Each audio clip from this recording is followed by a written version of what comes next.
నమస్తే అండి. మరి మన ఎన్ఎంసి ఛానల్‌లో ఈరోజు మనతో పాటు ఉన్నారు గీతాలక్ష్మి గారు.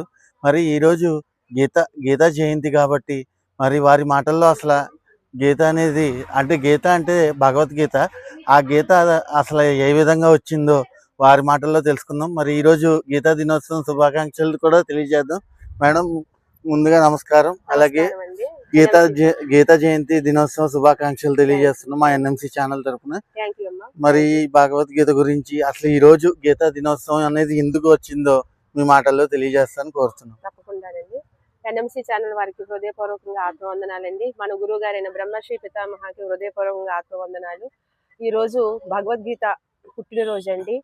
అది శ్రీకృష్ణ పరమాత్ముడు అర్జునుడికి చెప్పడం ద్వారా 18 అధ్యాయాల ద్వారా భగవద్గీతని ఎంతో మందికి ఆధ్యాత్మిక గురువులు మన అందరికీ కూడా ఎంతో మంది గురువులు ఆత్మజ్ఞానాన్ని అందిస్తూ వచ్చున్నారు.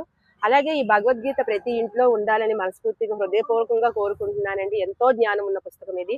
భగవద్గీత అనేది కృష్ణుడి ద్వారా మన అందరం కూడా నేర్చుకున్నాము. భగవద్గీతలో కూడా చెప్తాడు, కృష్ణుడు ఎక్కడున్నాడు అని అంటే, నా నివాస స్థలము భగవద్గీతలోనే ఉంది, నేను భగవద్గీతలో ఉన్నాను అని చెప్తాడు ఆయన. అట్లాగే ఎక్కడైనా సరే ఒక వ్యక్తికి పుట్టినరోజు అని జరుపుకుంటారు, లేకపోతే ఒక మహాయోగి పుట్టినరోజు అని జరుపుకుంటారు. కానీ అద్భుతం ఏమిటి అంటే భగవద్గీతకి పుట్టినరోజు, ఒక పుస్తకానికి పుట్టినరోజు అని చెప్పుకోవడం అనేది మన చరిత్రలో అనాదిగా వస్తూ ఉన్న ఆచారం అండి. నిజంగా అద్భుతమైనది. ఇది ఎక్కువగా ఆశ్రమాలలో ఈ భగవద్గీత అనేది చేస్తూ ఉంటారు. మహర్షులందరూ కూడా, యోగులందరూ కూడా ఈ రోజుని ఆ పారాయణం చేసే దగ్గరికి అందరూ ప్రత్యక్షం అవుతారంటండి, హాస్టల్ గా ఉంటారంటండి ఈ పారాయణం వినడానికి. వాళ్ళందరూ కూడా వచ్చి వింటారంట. ఎందుకంటే ఉన్నత లోకాల్లో ఈ పారాయణం అనేది వినడానికి వాళ్ళకి అవకాశం లేదంటండి. ఒక్క భూలోకంలో మాత్రమే మనకి భగవద్గీతను వినే అవకాశము, శ్రీకృష్ణుడి గురించి వినే అవకాశము, ఆత్మజ్ఞానాన్ని గురించి వినే అవకాశం భగవద్గీతలో ఉంది. ఆ భగవద్గీత అనే పుస్తకం గురించి ఈ రోజు పుట్టినరోజుని జరుపుకోవడం అనేది సృష్టిలోనే అమూల్యమైన రోజు అని నేనైతే అనుకుంటున్నానండి. ప్రతి ఇంట్లో భగవద్గీత చదవాలండి అందరం కూడా. ఎందుకంటే ఒక ముస్లిం ఖురాన్ చదువుతూ ఉన్నాడు, ఒక క్రిస్టియానిటీ ఒక బైబిల్ చదువుతూ ఉన్నాడు, ఒక హిందూ ఇంట్లో భగవద్గీత ఉంది అంటే పైకి కిందకి చూస్తున్నారండి అందరూ కూడాను. చాలా బాధాకరమైన విషయం ఏంటి అంటే భగవద్గీత మన ఇంట్లో లేదు. మన గురించి మనం తెలుసుకోవలసిన జ్ఞానం అంతా కూడా భగవద్గీతలో ఉంది. అయితే కృష్ణుడు భగవద్గీత ద్వారా అర్జునుడు ద్వారా మనందరికీ కూడా మన గురించి చెప్పాడండి. నేనైతే అదే అనుకుంటా, మన గురించి తెలుసుకోవాలి. ఎవరి గురించి అంటే మనం ఈజీగా చెప్తాం. నీ గురించి ఏంటి అంటే భగవద్గీత చదువు, భగవద్గీత చదివితే నువ్వేంటి, నీ జీవితం ఏంటి, నీ లైఫ్ ఏంటి అనే విషయాలన్నింటి కూడా భగవద్గీతలో పొందుపరచడం ఉందండి. అలాంటి పుస్తకం పుట్టినరోజు ఈరోజు జరుపుకుంటున్నాము. గీతా జయంతి శుభాకాంక్షలు.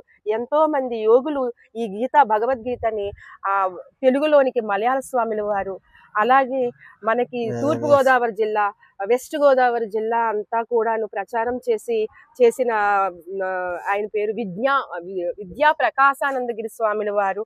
ఇలాంటి ఎంతో మంది యోగులు, అసంగానంద సద్గురువులు, వీళ్ళందరూ కూడా సరళంగా అందరికి అర్థమయ్యే రీతిలో చెప్పాలి అని చెప్పి ఎంతో సరళమైన రీతిలో అందరికి చెప్పడం జరిగిందండి. ఆ మహాయోగులందరికీ కూడా పాదాభివందనాలు ఈ క్షణంలో తెలియజేసుకుంటున్నాను. ఇలాంటి చక్కటి అవకాశం ఇచ్చిన మేడం. మరి ఇదే గీత విషయానికి వస్తే అసలు మీ అసలు పేరు ఏంటో మాకు ఇది వరకు చెప్పారు, కానీ ఒకసారి మళ్ళీ మా ప్రేక్షకులకి మీ అసలు పేరు, దాని నుంచి గీతాలక్ష్మిగా ఎలా పొందారో ఒకసారి తెలియజేస్తాను. తప్పకుండానండి. నేను అసలు ఛత్తీస్గఢ్ నుంచి వచ్చానండి. ఛత్తీస్గఢ్ నుంచి నేను కూడా మామూలుగా హౌస్ వైఫ్నే. ఎన్నో ఇబ్బందులు, బాధలు, ఆలోచనలు, ఏదో చెయ్యాలని తపంతో ఉండేదాన్ని. అలాంటిది మ్యారేజ్ అయిన తర్వాత నాకు ఆశ్రమం దొరికింది. ఆశ్రమంలో గురువు ద్వారా భగవద్గీతని వినడం తెలిసింది, ఆచరించడం మొదలు పెట్టాము. కానీ దానిని ప్రత్యేకంగా తీసుకోలేదండి. తీసుకోకుండా ఏదో విన్నాము, చెప్పేయడము, పారాయణ గ్రంథమే అనుకున్నామండి. భగవద్గీత పారాయణ గ్రంథం కాదండి, ఆధ్యాత్మికమైన నడిచే గ్రంథం అనమాట. అది ధ్యానంలోకి వచ్చిన తర్వాత, ఈ తూర్పుగోదావరి జిల్లా వచ్చిన తర్వాత దానిని ధ్యానంలో నేనుగా తెలుసుకున్న తర్వాత ఈ భగవద్గీతను అందరికీ చెప్పాలి అనే ప్రయత్నం ఎప్పుడైతే చేశానో, 1 డే క్లాసులు, హాఫ్ డే క్లాసులు చెప్పినప్పుడు నాకు తెలియదండి, భీమకండాలి అనే 108 శక్తి క్షేత్రాల్లో నా పేరు గీతాలక్ష్మిగా మారడం జరిగిందండి. ఎందుకంటే భగవద్గీత ధ్యానం అనేది ఎప్పుడైతే చెప్పబడిందో నాకు తెలియకుండానే నా పేరు కూడా గీతాలక్ష్మిగా మారిపోయింది. ఎంతో అద్భుతంగా భావిస్తూ ఉంటానండి ఈ విషయంలో. అమ్మా నాన్నలు పెట్టిన పేరు కంటే ప్రకృతి గురువులు ఇచ్చే ఆ నామకరణం అనేది జీవితంలో మా గురువుగారు ఒకటే అనేవారు. అర్హత ఉన్న వాళ్ళకి మాత్రమే అది అందించబడుతుంది అని అనేవారు. ఆ అర్హత నాకు కృష్ణుడు ఇచ్చాడు అని నేను హృదయపూర్వకంగా నమ్ముతున్నానండి. ఓకే. వ్యాస భగవాన్ వారికి నమస్కారం. హృదయపూర్వకంగా. ఓకే. మరి ఈ ఎంతో రోజు అద్భుతం. ఎంతో అద్భుతమైన దినం.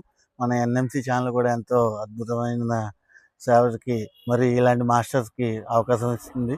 మరి మన ఎన్ఎంసి ఛానల్ చూసేవారికి పేరు పేరున ధన్యవాదాలు. మీకు thank you so much madam. Very much అమ్మా. ఎన్ఎంసి ఛానల్ ఇంకా అభివృద్ధి చెందాలని ఎంతో మంది యోగుల్ని కూడా ఇట్లా వాళ్ళ అనుభవాలను తీసుకుంటూ ఎంతో మందికి స్ఫూర్తిగా మారాలని నేను హృదయపూర్వకంగా కోరుకుంటున్నాను. Thank you. ధన్యవాదాలండి. Thank you.